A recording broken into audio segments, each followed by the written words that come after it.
आदर, अभिनंदन, आभार, नमस्कार, आदाब, सत श्री अकाल। मैं रूपा राय आज आप सभी के साथ आईसीएसई की हिंदी पाठ्यपुस्तिका साहित्य सागर के पहले पाठ बात अठन्नी की आप सभी के साथ साझा कर रही हूँ। बात अठन्नी की जिसे सुदर्शन जी ने लिखा है। उम्मीद पर वो सारा जीवन काट लेता है, आंसू के कतारों से मुस्कुराना छांट लेता है। अमीर की भूख है कि कभी कम नहीं होती, गरीब आधा निवाला भी बांट लेता है। जी हाँ दोस्तों, समाज में दो वर्ग बन गए हैं, एक अमीर वर्ग, दूसरा गरीब वर्ग। ये कहानी इन्हीं दोनों वर्गों पर आधारित है जिसका नाम है बात अठन्नी की। कहानी शुरू करने से पहले हम लेखक का परिचय जान लेते हैं। लेखक का नाम सुदर्शन है और इनका वास्तविक नाम बद्रीनाथ था। इनका जन्म सियालकोट, जो कि वर्तमान में पाकिस्तान में है, सियालकोट में सन 1895 में हुआ। इन्होंने उर्दू में प्रकाशित होने वाले दैनिक पत्र आर्य गजट के संपादक के रूप में भी कार्य किया है। मुंबई में 16 दिसंबर सन 1967 को इनका निधन हो गया। इनका दृष्टिकोण सुधारवादी था।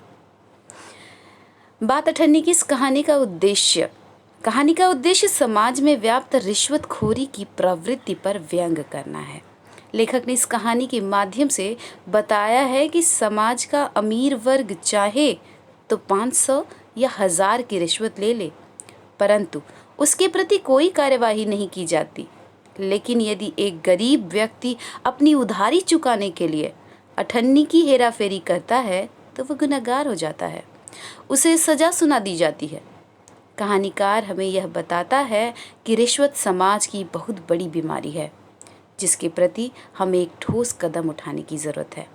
समाज में असमानता की भावना को दूर करना भी कहानीकार का उद्देश्य रहा है। कुछ शब्दार्थ और कुछ वाक्य गठन हेतु शब्द यहाँ पर दिए गए हैं। कहानी कुछ यूँ शुरू होती है। बात अठन्नी की। रसीला इंजीनियर बाबू जगत सिंह के यहाँ नौकर था। 10 रुपये वेतन था।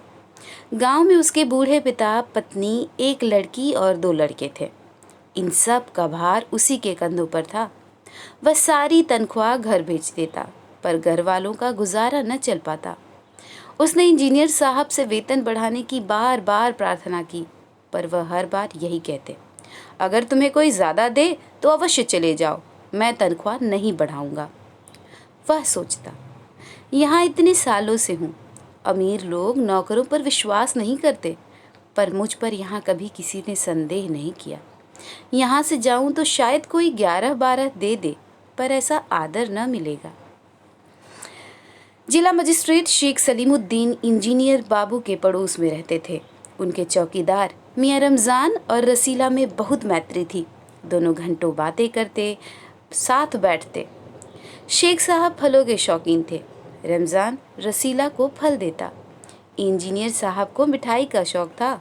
रसीला रमज़ान को मिठाई देता। एक दिन रमज़ान ने रसीला को उदास देकर कारण पूछा। पहले तो रसीला छिपाता रहा, फिर रमज़ान ने कहा, कोई बात नहीं है तो खाओ सौगंध। रसीला ने रमज़ान का हठ देखा तो आंखें भर आई। बोला, घर से खत आया है, बच्चे बीमार हैं और रुपया नहीं है, तो मालिक से पेशगी मांग लो।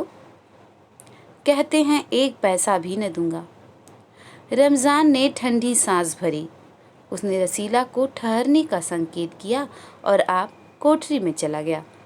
थोड़ी देर बाद उसने कुछ रुपए रसीला की हथेली पर रख दिए। रसीला के मुख से एक शब्द भी न निकला। सोचने लगा, बाबू साहब की मैंने इतनी सेवा की, पर दुख में उन्होंने साथ न दिया। रमज़ान को देखो, गरीब है, परंतु आदमी नहीं देवता है। ईश्वर इसका भला करे।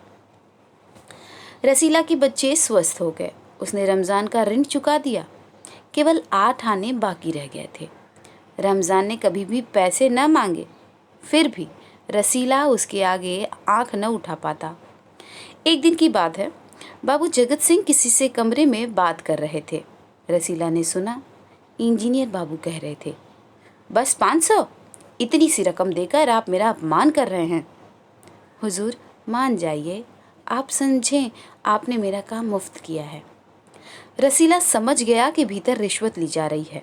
सोचने लगा, रुपया कमाने का ये कितना आसान तरीका है। मैं सारा दिन मजदूरी करता हूँ, तब महीने भर बाद 10 रुपए हाथ आते हैं। वह बाहर आया और रमज़ान को सारी बात सुना दी। रमज़ान बोला, बस इतनी सी बात? हमारे शेख साहब तो उनके भी गुरु हैं। आज भी एक शिकार फंसा है, 1000 से कम तय न होगा। भैया, गुनाहों का फल और मिलेगा या नहीं यह तो भगवान जाने, पर ऐसी ही कमाई से कोठियों में रहते हैं। और एक हम हैं, परिश्रम करने पर भी हाथ में कुछ नहीं रहता। रसीला सोचता रहा, मेरे हाथ से सैकड़ों रुपए निकल गए, पर धर्म न बिगड़ा। एक एक आना भी उड़ाता तो काफ़ी रकम जुट जाती। इतने में इंजीनियर साहब ने उसे आवाज़ लगाई, रसीला, दौड़कर 5 रुपए की मिठाई ले आ। रसीला ने 4.5 रुपए की मिठाई खरीदी और रमज़ान को ठन्नी लौटाकर समझा कि कर्ज उतर गया। बाबू जगत सिंह ने मिठाई देखी तो चौंक उठे। ये मिठाई 5 रुपए की है? हुजूर, 5 की ही है। रसीला का रंग उड़ गया था। बाबू जगत सिंह समझ गए। उन्होंने रसीला से फिर पूछा। रसीला ने फिर वही दोहराया। उन्होंने रसीला के मुंह पर एक तमाचा मारा और कहा, चल मेरे साथ जहाँ से लाया है। हुजूर, झूठ कहूँ तो? रसीला ने अभी अपनी बात पूरी भी नहीं की थी कि इंजीनियर बाबू चिल्लाए, अभी सच और झूठ का पता चल जाएगा। अब सारी बात हलवाई के सामने कहना। अब कोई रास्ता न बचा था। वह बोला, माई बाप, गलती हो गई, इस बार माफ़ कर दें। इंजीनियर साहब की आंखों से आग बरसने लगी। उन्होंने निर्दयता से रसीला को खूब पीटा, फिर घसीटते हुए पुलिस थाने ले गए। सिपाही के हाथ में 5 का नोट रखते हुए बोले, मनवा लेना, लातों के भूत बातों से नहीं मानते। दूसरे दिन मुकदमा शेख सलीमुद्दीन की कचहरी में पेश हुआ। रसीला ने तुरंत अपना अपराध स्वीकार कर लिया। उसने कोई बहाना न बनाया। चाहता तो कह सकता था कि यह साजिश है, मैं नौकरी नहीं करना चाहता, इसलिए हलवाई से मिलकर मुझे फंसा रहे हैं। पर एक और अपराध करने का साहस वह न जुटा पाया। उसकी आंखें खुल चुकी थीं। हाथ जोड़कर बोला, हुजूर, मेरा पहला अपराध है, इस बार माफ़ कर दीजिए, फिर गलती न होगी। शेख साहब न्यायप्रिय आदमी थे। उन्होंने रसीला को 6 महीने की सज़ा सुना दी और रुमाल से मुंह पोंछा। यह वही रुमाल था जिसमें एक दिन पहले किसी ने 1000 रुपए बांध कर दिए थे। फैसला सुनकर रमज़ान की आंखों में खून उतर आया। सोचने लगा, यह दुनिया न्याय नगरी नहीं, अंधेर नगरी है। चोरी पकड़ी गई तो अपराध हो गया। असली अपराधी बड़ी बड़ी कोठियों में बैठकर दोनों हाथों से धन बटोर रहे हैं, उन्हें कोई नहीं पकड़ता। रमज़ान घर पहुंचा। एक दासी ने पूछा, रसीला का क्या हुआ? 6 महीने की कैद। अच्छा हुआ, वह इसी लायक था। रमज़ान ने गुस्से से कहा, यह इंसाफ नहीं, अंधेर है। सिर्फ एक अठन्नी की ही तो बात थी। रात के समय जब 1500 के चोर नरम गद्दों पर मीठी नींद ले रहे थे, अठन्नी का चोर जेल की तंग अंधेरी कोठरी में पछता रहा था।